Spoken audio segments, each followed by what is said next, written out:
அடுத்த கேள்வியாக என்ன கேள்வி முன்வைக்கிறாங்கன்னா, சிலர் எப்போதாவது கூட்டு துவா கேட்கலாம், இது தவறு இல்லை என்று சொல்றாங்களே, இது சரியா அப்படின்னு கேள்வியை கேட்டிருக்காங்க. இப்போ இந்த கூட்டு துவா அப்படின்னா என்ன அப்படின்னு சொன்னா, ஒரு ஆள் என்ன செய்வாங்க, துவா கேட்பார். அந்த துவாவை கேட்டு செவியேற்று பின்னால் இருக்கக்கூடிய மக்கள் என்ன செய்வாங்க, ஆமின்னு சொல்லுவாங்க. இது இன்றைய பள்ளிவாசல்களில் நாம் என்ன செய்யலாம், ஒரு சில பள்ளிவாசலை எடுத்து பார்த்தா தொழுகை முடிக்கப்பட்டவுடன் இமாம் என்ன செய்வார், துவா கேட்பார். அரபியில் அவர் துவா கேட்பார். அதுக்கு பின்னால் உள்ள மக்கள் அவர் என்ன கேட்கிறாருன்னு தெரியாம என்ன செய்வாங்க, ஆமீன் இதை ஏற்றுக்கொள்வாயாக என்று என்ன செய்வாங்க, அந்த கூட்டு துவா, அந்த கூட்டு பிரார்த்தனை நடக்கும். இது தொழுகை மட்டுமல்லாமல் பல இடங்கள்ல இந்த கூட்டு துவா இன்று அரங்கேற்றப்படுகிறது. அப்ப இந்த கூட்டு துவாவுக்கு மார்க்கத்தில் அனுமதி இருக்குதா? ஒரு ஆள் துவா செய்ய மற்றவங்க எல்லாம் ஆமீன் சொல்வதற்கு மார்க்கத்தில் ஆதாரம் இருக்கிறதா என்று சொன்னால், குரானை நாம் எடுத்து பார்த்தால் குரான்ல எந்த இடத்திலுமே இதற்கான வழிகாட்டுதல் இல்லை. அல்லாஹ்வை பற்றி அல்லாஹ் சொல்கிற நேரத்தில் அல்லாஹ்விடத்தில் துவாவை பணிவாகவும் ரகசியமாகவும் செய்ய சொன்ன இறைவன் எந்த இடத்திலாவது என்ன செய்யுங்க, ஒரு ஆள் துவா செய்யுங்க, மற்றவங்களாம் அதை பின்தொடர்ந்து ஆமீன் சொல்லுங்கள் என்ற ஒரு வழிமுறையை குரானில் நாம் எடுத்து பார்த்தா என்ன செய்யல, குரான்ல இல்லை. அதுபோல் அல்லாஹ்வுடைய தூதர் ஸல்லல்லாஹு அலைஹி வஸல்லம் அவங்களுடைய வழிகாட்டுதல்ல இப்படி நபித்தோழர்களை ஆமீன் சொல்ல சொல்லி அல்லாஹ்வுடைய தூதர் துவா கேட்டிருக்கிறாங்களா, இல்ல அல்லாஹ்வின் தூதர் ஸல்லல்லாஹு அலைஹி வஸல்லம் அவர்கள் துவா கேட்க நபித்தோழர்கள் ஆமீன் சொல்லி இருக்கிறார்களா என்று ஹதீஸ்களில் நாம் தேடி பார்த்தாலும் அதற்கும் எந்த விதமான ஆதாரபூர்வமான செய்திகளும் இல்லை. அப்ப இது மார்க்கத்தில் காட்டித்தரப்படாத ஒரு புதுமையாக, ஒரு விதத்தாக இருக்கு. தொழுகை முடிக்கப்பட்ட பிறகு ஓதப்படுகிற இந்த கூட்டு துவா என்னது, புதுமையான ஒரு விஷயம் தான்.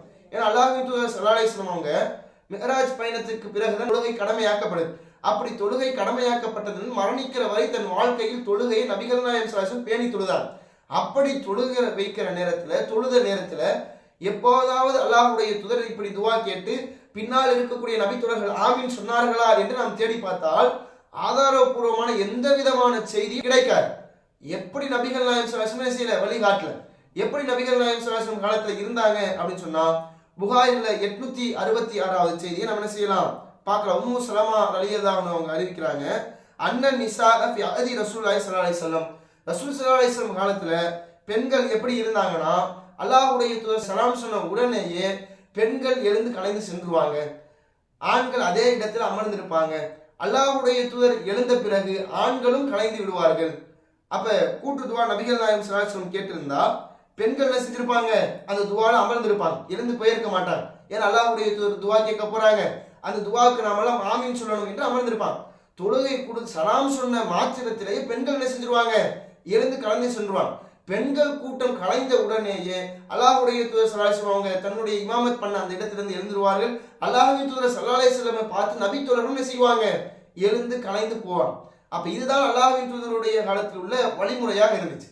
எந்த ஒரு இடத்திலாவது ரசூலுல்லாஹ் கூட்டு துவா கேட்டாங்க, நபித்தோழரும் தோழியர்களும் தொழுது முடித்து அதே இடத்துல இருந்தாங்க, நபித்தோழர்கள் மட்டும் இருக்கக்கூடிய சபையிலாவது அல்லாஹ்வுடைய தூதர் கூட்டு துவாவை அரங்கேற்றிருக்கிறார்கள் என்ற ஹதீஸ்களை நாம தேடி பார்த்தா அதுக்கு எந்த விதமான ஆதாரமும் இல்லை. அப்ப அது தற்போது தற்காலத்துல மார்க்கத்தின் பெயரால் உருவாக்கப்பட்ட ஒரு புதுமை. அப்ப அந்த புதுமை என்பதை நாம உணர்ந்திருக்கிறோம்.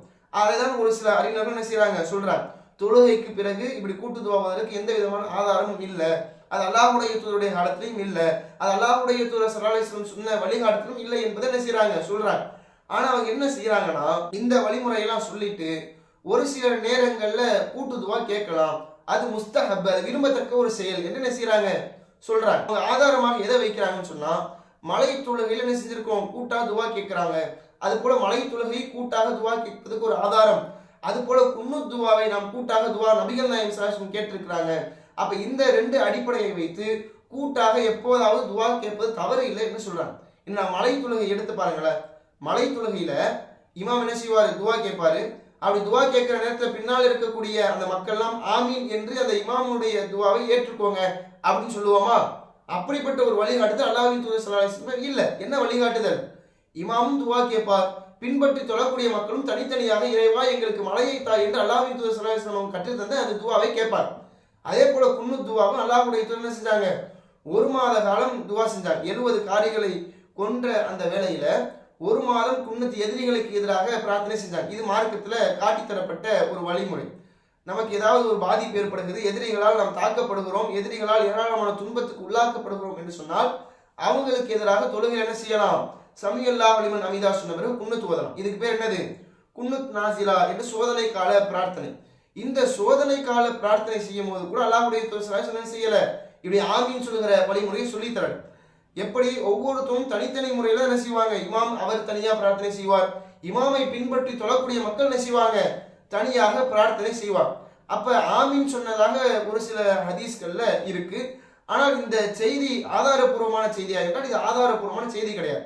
இதுல ஹிலால் இப்னு ஹப்பாப் என்று சொல்லக்கூடிய ஒருவர் இடம்பெறுகிறார். இவர் மூளை குழம்பியவர் என்று இமாம்கள் என்ன செஞ்சிருக்கிறாங்க? விமர்சனம் செஞ்சிருக்காங்க. அதனால இந்த செய்தி ஆதாரபூர்வமானது இல்லை.